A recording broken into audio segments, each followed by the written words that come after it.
বন্ধ কারখানায় আসার আলো। জেলা শাসকের পরিদর্শনের পর নতুন শিল্পও আসছে বলে আশা জাগিয়েছে সাধারণ মানুষদের মধ্যে।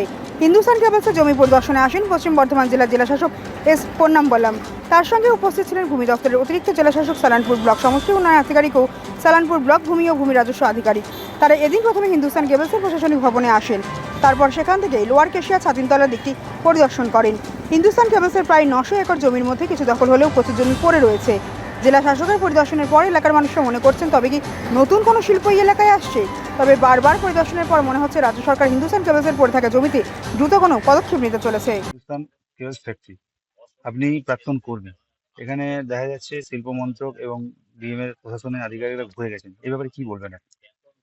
দেখুন, যেহেতু পাশাপাশি থাকি, আমি শুনতে পেরেছি এই গভর্নমেন্ট, রাজ্য সরকার অর্থাৎ আমি যা শুনলাম, রাজ্য সরকার শিল্পমন্ত্রী শিল্প দপ্তর থেকে কাউকে পাঠিয়েছিল। 3-4টে গাড়ি আমিও দেখেছি। আমি সেদিন রাস্তার উপরেই ছিলাম, দাঁড়িয়ে ছিলাম।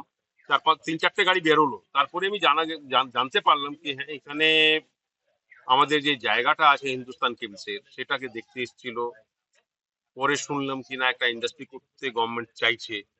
যদি গভর্নমেন্ট ইন্ডাস্ট্রি করে তাহলে এর থেকে ভালো আর কিছু হতে পারে না। যেহেতু হিন্দুস্তান কেবলস বন্ধ হয়ে গেছে 2017 সালে, বহু লোকের এখানে মানে রিকোয়ারমেন্ট ছিল, আশেপাশে যারা এখানে থাকে বা এখনো থাকছে, কি যদি একটা গভর্নমেন্ট কোনো কিছু করতে চায়, সেন্ট্রাল গভর্নমেন্টই করুক, স্টেট গভর্নমেন্টই করুক, যদি কোনো কোম্পানিকে স্থাপিত করতে চাইছে, এর থেকে আর কিছু ভালো হতে পারে না। খুবই ভালো এটা। রাজ্য সরকার যদি এটা স্টেপ নিতে চাইছে, দ্যাটস ভেরি গুড। যদি কেন্দ্র সরকার নিতে চাইছে, আরো ভালো। কিন্তু একটা এখানে দরকার আছে। মানুষ কতটা আশার আলো দেখছে?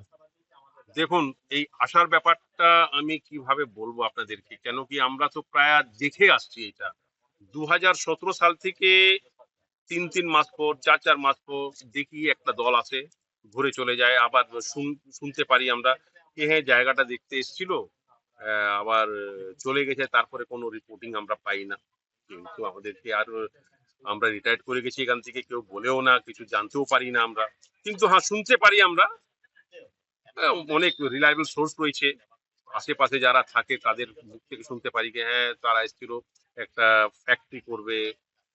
তো খুবই ভালো, যদি গভর্নমেন্ট একটা চাইছে কেন তাহলে খুবই ভালো। কেন নিচ্ছে না? এই যে বেদখল হয়ে আছে বা সেই সব কারণে যে উচ্ছেদ, মানে সেগুলোকে বেদখল মুক্ত করার জন্য সেই সেই কারণ কি কিছু রয়েছে? দেখুন, এনক্রোচমেন্ট যে শুরু থেকে হয়ে আছে গভর্নমেন্টের জায়গা, নিশ্চয়ই এটা আমি বলতে পারবো না কি না তাদের দখলের মধ্যে রয়েছে। কিছু হচ্ছে না, সবাই বসে আছে, করে কিছু খাচ্ছে, থাকছে, এটাই তো। আর কি কি করা যাবে? কি নাম কি আজকে নাম আপনার? আমরা যা দেখতে পাচ্ছি, সেন্ট্রাল গভর্নমেন্ট থেকে আমি যদি একটা বলি, যে যত পিএসইউ ছিল ধীরে ধীরে করে সব বন্ধ করে দিয়েছে। কোথাও ভিআরএস দিয়ে, কোথাও প্রোডাকশন ফ্লুট হয়ে গেছে, প্রোডাকশন নেই। ধীরে ধীরে সব কিন্তু ইন্ডাস্ট্রি বন্ধ হচ্ছে, এটা কিন্তু মানতেই হবে। কি নাম আপনার? আমার নাম কল্যাণ বাল্মীকি। প্রাক্তন কর্মী। আপনি কি? আমি হিন্দুস্তান টিলসে চাকরি করেছি 34 বছর।